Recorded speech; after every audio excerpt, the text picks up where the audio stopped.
Naghahanap ka ba ng sasakyan na pang personal use pero pwede mo gamitin sa negosyo mo? Maganda ang ride pero kayang magkarga ng mabibigat na bagay tapos affordable pa ang price? Kung ganon ay para sa'yo ang video na to, kaya naman panoorin mo hanggang dulo. Sa mga interesado naman na malaman ang promo namin dito at gustong mag-apply sa aming in-house bank financing ay kontakin nyo lamang po ako sa 0916-406-5878. Viber ready na rin po yan. Nang sa ganon ay mag-guide at matulungan ko kayo sa inyong application upang ma-approve ito. Hi guys, my name is Joanne Tusing and welcome to Photon Kawit, Cavite. For today's vlog, ang pag-uusapan natin ay ang tungkol sa Photon Wonder Pickup. Tara at simulan po natin dito sa harapan. So makikita nyo dito po sa gitna ay mayroon tayong Photon emblem.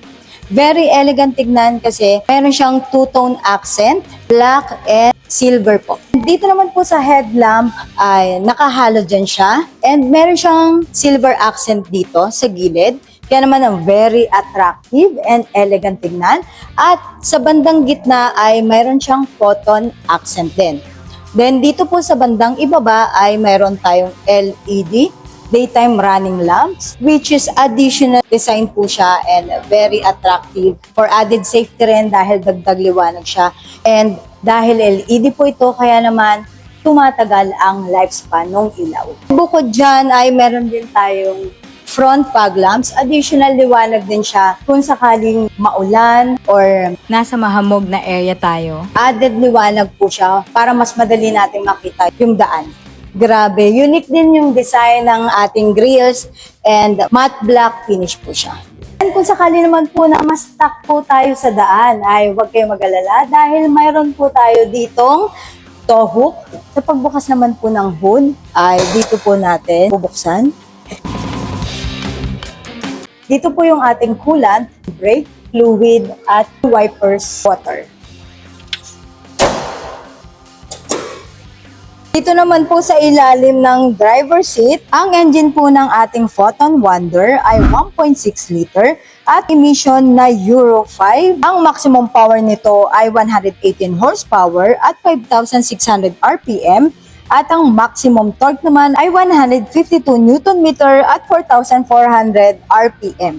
Pagdating sa fuel tank capacity, ito ay naka 50 liter. Next ay pag-usapan naman po natin dito sa side. Dito sa ating side mirrors ay naka-piano black finish. Then meron siyang turn signal light. So madali po makita kung sakaling mag-signal po tayo. Medyo malapad din yung ating side mirror. Kaya naman medyo malawak yung makikita ng ating driver. Sa ibaba po nito ay meron tayong Wonder emblem. At dahil dyan, mas madali po natin malalaman na Wonder po ang pickup na ito. At ang maganda pa dito sa ating Photon Wonder ay naka two-tone po siya.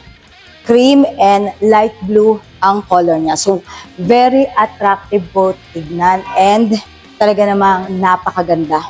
Pagdating naman po sa sukat ng ating tires, ito ay naka 175, 75 R14. Ang Photon Wonder ay equipped ng independent strut suspension na nagbibigay ng mas mahusay na paghatak.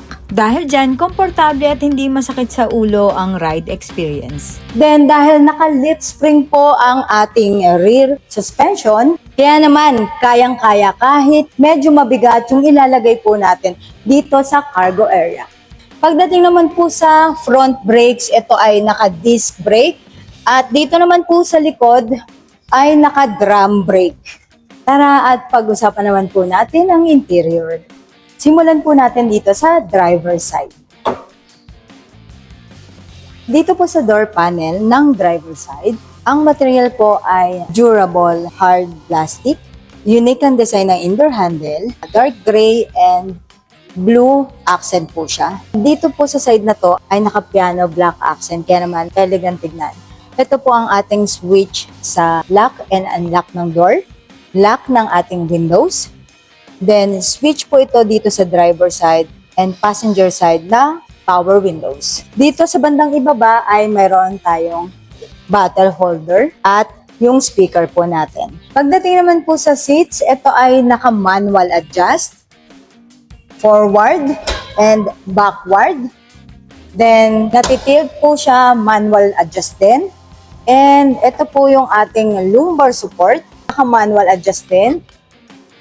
Very spacious din po dito sa ating harapan. And kung mapapansin nyo, ang steering wheel po ay D-shape na. So, ang kinaganda niyan, kung medyo malaki po tayo, ay maluwag pa rin. Mas madali pa rin sa ating makagalaw dahil D-shape siya. Very convenient din and komportable gamitin ang ating steering wheel dahil ito ay naka-electric power steering na po. So medyo magaan lang siya, hindi siya nakakangawit. Sa bandang gitna ay mayroon po siyang photon emblem. Ito ay naka-multifunction steering wheel na rin. Dito sa right side ay yung switch po ng ating volume, switch para sa up and down, left and right, and then okay. Mayroon po tayong hands-free phone dahil pwede po natin dito ibaba or sagutin yung ating call. Sa mode at yung off po ng volume. Yung stock natin para po sa ating mga ilaw. So, ito yung ating auto dahil equipped rin po ito ng auto headlamp, park light, and syempre para sa ating headlamp. Mayroon din tayo ditong switch para po sa ating front fog lamp at ito naman po ang ating rear fog lamp. Then iaangat po natin siya para mag-high beam. Dito naman sa right side ang ating stock para sa wipers. Wow, grabe! Napakaganda, very elegant po ang ating dashboard. Dark gray na matte finish and may blue color accent. And naka-piano black accent po itong ating dashboard. Kung mapapansin nyo, medyo malaki rin yung ating apat na aircon vents. Then sa baba, mayroon tayo dito open na compartment. Pwede nating ilagay yung cellphone dito, coins or susi. Then dito naman po sa ibaba, yung ating cellphone. Or pwede rin coins, guys. So may small compartment din dyan. Maganda rin and medyo malaki yung ating instrument cluster. Kaya naman kitang-kita ano man ang isignal dito. In fairness, meron din siyang blue accent na bagay po dito sa mga blue accent natin sa loob.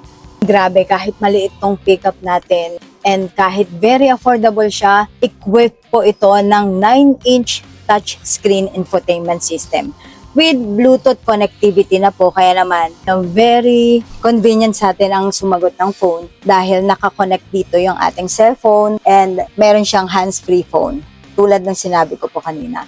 Then sa ibaba ay nandito yung ating switch para sa ating aircon, switch para sa fan, and switch po para sa pagpasok ng hangin. Nandito rin po ang ating defogger. Sa ibaba niyan ay makikita itong 12-volt socket. 120 watts po ang pinaka-maximum niyan. Then, meron tayo ditong USB port. And ito yung ating headlamp leveling. Meron tayo ditong abang kung sakaling magpapalagay po tayo dyan ng additional na switch. Kung sakaling gusto natin magpalagay ng dashcam, diba? So, i-connect na lang dito para mas mabilis na lang natin mabuksan yung ating dashcam at hindi na siya disaksak. At sa gilid po nito ay meron din tayong open compartment. So, pwede tayo maglagay din dyan. For example, umbrella or anything na dala po natin. Then, dito sa loob, pwede natin dito ilagay yung ating mga documents. Yan.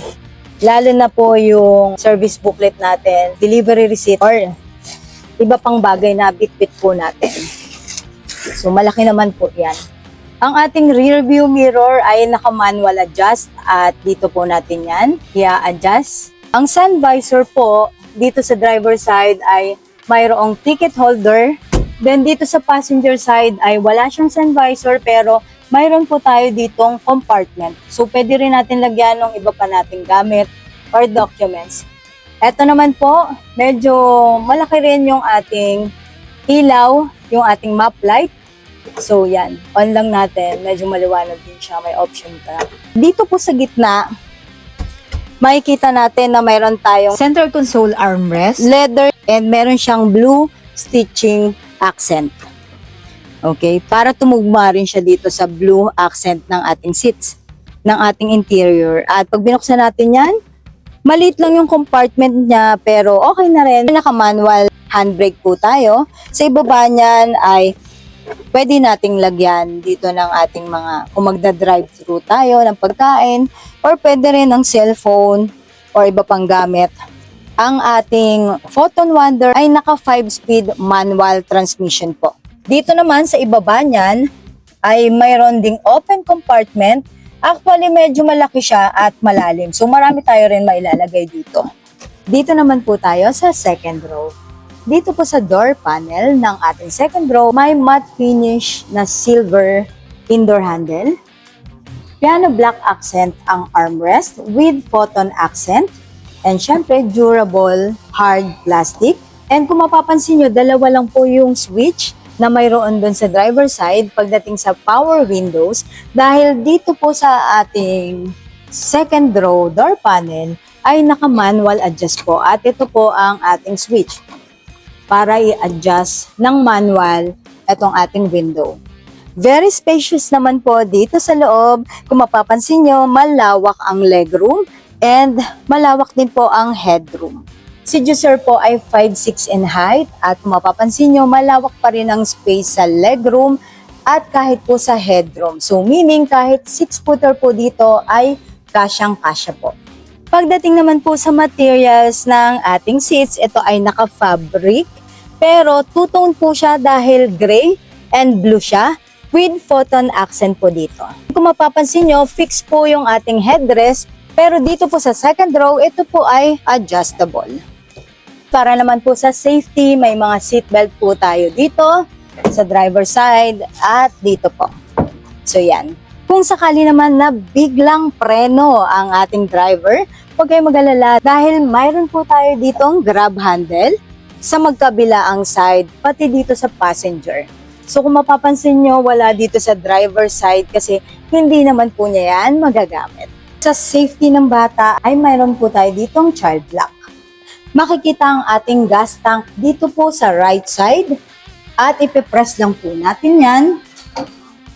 Sa pagsara naman po ay ganun lang din po.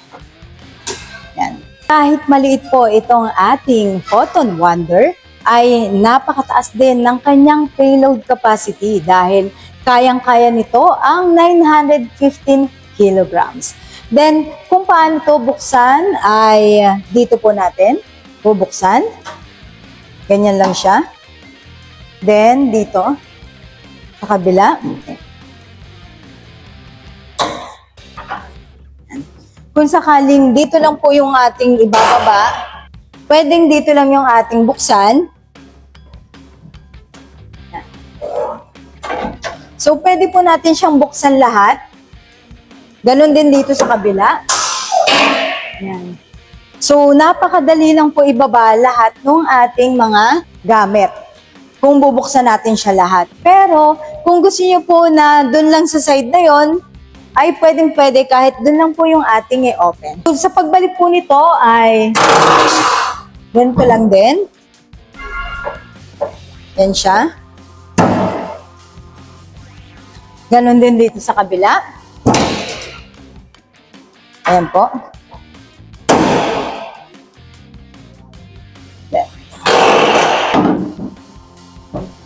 Yan. At dito po. So, ang kinaganda pa dito guys ay meron tayo ditong bar na pwede po nating itali yung mga ikakarga natin dito para hindi siya basta-basta mahulog or gumalaw-galaw po dyan. Lalo na yung mga malalaking gamit, for example, refrigerator po, syempre hindi natin pwedeng ihiga, so dapat nakatayo lang siya. Dito po natin siya itatali para hindi siya magalaw. Kung talagang napakarami po nating ikakarga dito, ay bukod dito, pwede rin po natin itali dito guys. So, kung mapapansin nyo, ang daming mga hook dyan na pwedeng kabitan ng ating tali. Para maging safe po talaga yung ating mga gamit guys. Meron pa siyang photon decals. Then dito po sa side ay meron siyang Wonder emblem. Safe na safe rin po tayo makakapag-park kahit sa masikip o maliit na parking lot or parking space dahil equipped rin po ito ng reverse camera. Grabe, ang ganda. Unique. Tignan po ang ating mga ilaw. Ito po po ang ating tail lamps at dito naman po ang ating rear fog lamps. So pwede nating i-off yan at pinakita ko po kanina yung ating switch para sa ating fog lamps. Kapag naka-on naman po ang ating hazard, ay yan po yung ilaw niya, pati dito sa ating side mirrors. At ang ating LED daytime running lamps. Yan. So, yan po ang mga ilaw kapag naka-on ang ating hazard. Very visible kaya safe po tayo. Bukod dyan ay mayroon din po tayong anti-lock braking system at electronic brake force distribution. Kaya naman siguradong mapipigilan ang pag-lock ng mga gulong habang nagbi-brake ng bigla or hard braking. At maibabahagi ng tama yung sapat na kailangan na force ng bawat gulong. Dahil dyan ay mas safe po tayo makakapag-brake. Sa mga gusto naman po malaman ng dimensions nito ay ilalagay ko na lang po dito sa screen. Ang warranty naman po ng ating Photon Wonder ay 5 years or 150,000 kilometers, whichever comes first po. At kaya naman po nasabi kong very affordable itong ating pickup dahil ito ay nagkakahalagang 788,000 pesos. So, paano ba yan guys? Hanggang dito na lang ang video na to dahil medyo mahaba na rin po. Kung sa tingin nyo po ay nakatulong at nagustuhan nyo ang video na to, ay paki-like and share na lang rin po. Then, kung gusto nyo po ng mga ganitong klaseng content, ay mag-subscribe po kayo dito sa ating channel. Nang sa ganon, ay ma-notify po kayo every time po na mag-upload ako ng mga bagong video. Thank you for watching. Hope to see you again on my next vlog. God bless everyone.